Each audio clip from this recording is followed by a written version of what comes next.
Министрите за транспорт и врски Благој Бочварски, за земјоделие Љупчо Николовски, за животна средина Каја Шукова, како и директорот на јавното предпријатие за одржување на патишта Костадин Ацевски, денес беа во работна посета на Делчево.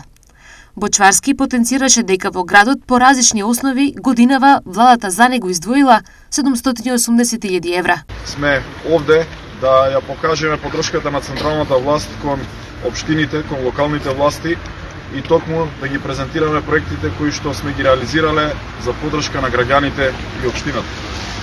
Преку Министерството за транспорт и врски овде во Делчево реализиравме голем број на проекти во делот на патната инфраструктура. Заедно со министрите и градоначалникот извршивме увид во реконструираниот крак на булевар Македонија, кој што беше саниран после целосното оштетување од обилните поплави и врнежи кои што го зафати Делчево и овој регион.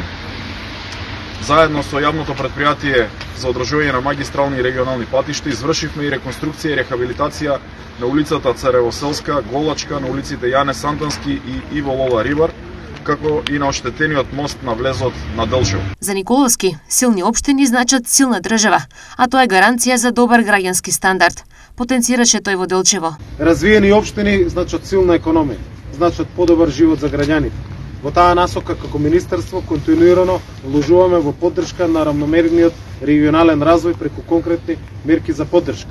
Затоа ќе потенцирам дека во последните 4 години преку програмата за рурален развој и преку мерките кои што го поддржа и токму овој пазар овде во Делчево се инвестирани 40 милиони евра во 204 проекти во сите над 80 општини во државата. Министерството преку програмата поддржува проекти кои што се насочени кон развој на општините, развој на руралните средини, на селата и проекти кои што го подобруваат животот на граѓаните. Министерката за животна средина Каја Шукова ја посети филтер станицата, кој е најголем капитален проект во источниот регион со вредност од 9 милиони евра и која значи решение на водоснабдувањето за општината.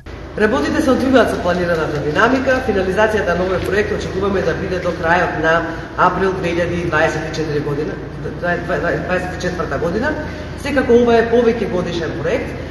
Самата инвестиција покажува дека станува збор за поголем обем на работи и дека требаше да се реализира во подолг временски период. Тоа е со повеќе компоненти, каде што со добра соработка и вградување особено на зелената компонента, односно примена на најдостапни технологии и ориентирање кон користење на обновливи извори на енергија, кои што ќе ја намалат потрошувачката на електрична енергија за одржување на овој систем скоро за 50%, што е еден од ретките и добри примери во нашата држава. Директорот на јавното предпријатие за одржување на патишта Костадин Ацевски во Делчево изјави: 24 часа на ден сме присутни на патиштата во источниот регион, кои поради теренската конфигурација се подложни на одрони. Ова особено се однесува за магистралниот пат Кочани-Делчево, каде што секогаш покажуваме ажурност во расчистувањето и одржувањето. Потенцираше Ацевски. Градоначалникот на Делчево Горан Трајковски изнесе дека во Делчево никогаш повеќе не се инвестирало, но и дека без помош на владата тоа немало да се случи. Ние заедно во изминатиот период реализиравме огромен број на проекти за кои што владата секогаш имаше слух за потребите и барањата на граѓаните на Делчево. И за еден градоначалник нема подобар момент од тоа кога ќе се одговори на потребите и барањата на жителите на општината и ќе се финализираат одредени капитални проекти, ќе се стават во функција на граѓаните.